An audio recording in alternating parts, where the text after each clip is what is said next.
काशीपुर में मुख्यमंत्री पुष्कर सिंह धामी ने प्रबुद्धजनों से भेंट एवं विचार विमर्श कार्यक्रम में भाग लिया। मुख्यमंत्री पुष्कर सिंह धामी ने आज काशीपुर के रामनगर रोड स्थित होटल अनन्या के सभागार में प्रबुद्धजनों से भेंट एवं विचार विमर्श कार्यक्रम में हिस्सा लिया। कार्यक्रम में डॉक्टर, इंजीनियर, शिक्षाविद, अधिवक्ता, उद्यमी, व्यापारी, समाजसेवी और जनप्रतिनिधि मौजूद रहे।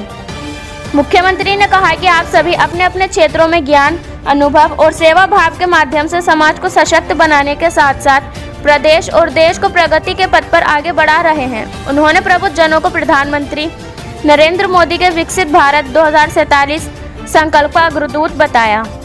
धामी ने कहा कि मोदी जी के दूरदर्शी नेतृत्व में भारत रिफॉर्म, परफॉर्म और ट्रांसफॉर्म की नीति पर चलते हुए विकास और समृद्धि के नए कीर्तिमान बना रहा है। आज देश में निवेश का अनुकूल माहौल है और शिक्षा, स्वास्थ्य, महिला सशक्तिकरण तथा सामाजिक न्याय जैसे क्षेत्रों में व्यापक परिवर्तन देखने को मिल रहा है। उन्होंने कहा कि startup India, make in India, skill India और डिजिटल इंडिया जैसी पहलों से देश आत्मनिर्भर बनने की दिशा में तेजी से बढ़ रहा है। मुख्यमंत्री ने काशीपुर के प्रबुद्धजनों से संवाद करते हुए बताया कि इस नए कार्यक्रम की शुरुआत काशीपुर से हो रही है, जिसे आगे पूरे प्रदेश में विस्तार दिया जाएगा। काशीपुर से मोहम्मद नफीस की रिपोर्ट। काशीपुर हमारा बहुत ही ऐतिहासिक और सांस्कृतिक नगर है, औद्योगिक नगर है। और एक तरह से जब हम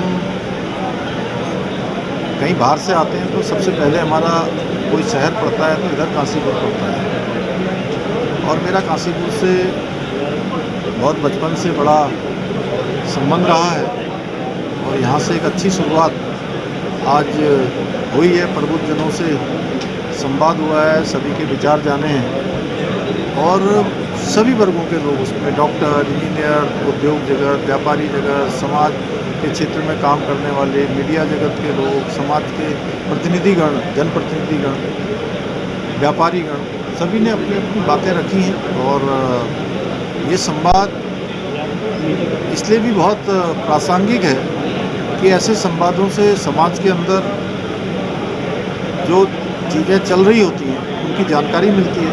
सरकार को चलाने में, प्रशासन को चलाने में, नीतियों को बनाने में बहुत सहायता मिलती है। इसको हम राज्य के अंदर अन्य स्थानों पर भी इसको ऐसे बढ़ाएंगे। 2027 की तैयारी धामी सरकार किस तरीके से कर रही है? आपके नेतृत्व में चुनाव लड़ा जाना है।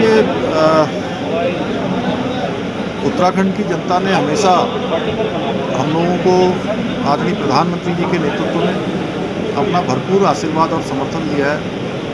चाहे लोकसभा का चुनाव हो, विधानसभा के चुनाव हो, नगर निगम, नगर पालिकाओं के चुनाव हो, नगर पंचायतों के, या अभी हाल ही में संपन्न हुए हमारे त्रिस्तरीय पंचायत के चुनाव हों। जनता की अपेक्षाओं पर खरा उतरना, समाज के अंतिम छोर तक हमारा विकास पहुँचे, शासन पहुँचे, प्रशासन पहुँचे, हमारी नीतियाँ पहुँचे, ये हमारा लक्ष्य है। उसको लेकर हम लगातार काम कर रहे हैं। हमारा संकल्प है कि उत्तराखंड हिंदुस्तान का श्रेष्ठ राज्य बने और उस संकल्प को आगे बढ़ाने के लिए रात दिन काम कर रहे हैं। इस समय पूरा राज्य हमारा आपदाग्रस्त है और ऐसे समय में हम हर एक आपदा में जो ग्रसित हैं, जो पीड़ित हैं, उनके दुख में उनके साथ हैं। हमारा पूरा प्रयास है कि उनका जनजीवन पहले की तरह हो, व्यवस्थित हो, सामान्य स्थिति में आए।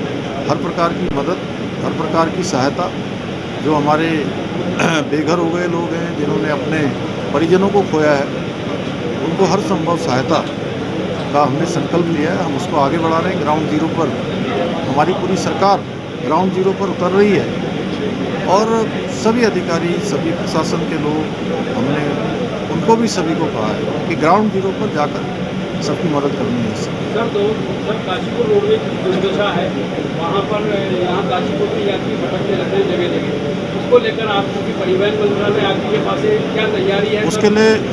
उसके लिए नई जगह का चयन कर लिया गया है और जल्दी ही जो है नई जगह का चयन होने के बाद उस पर काम प्रारंभ कर दिया जाएगा, जिससे लोगों को भटकना नहीं पड़ेगा।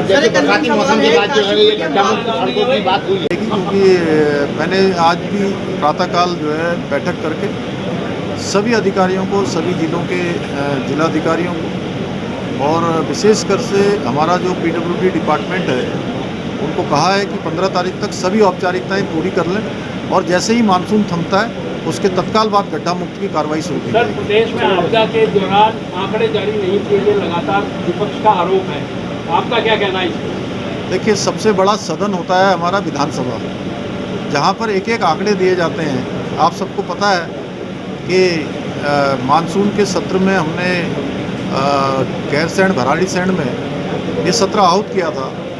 विपक्ष वहाँ आंकड़े सुनना ही नहीं चाहता था, विपक्ष तो उधम मचाना चाहता था, विपक्ष तो वहाँ तोड़फोड़ करना चाहता था।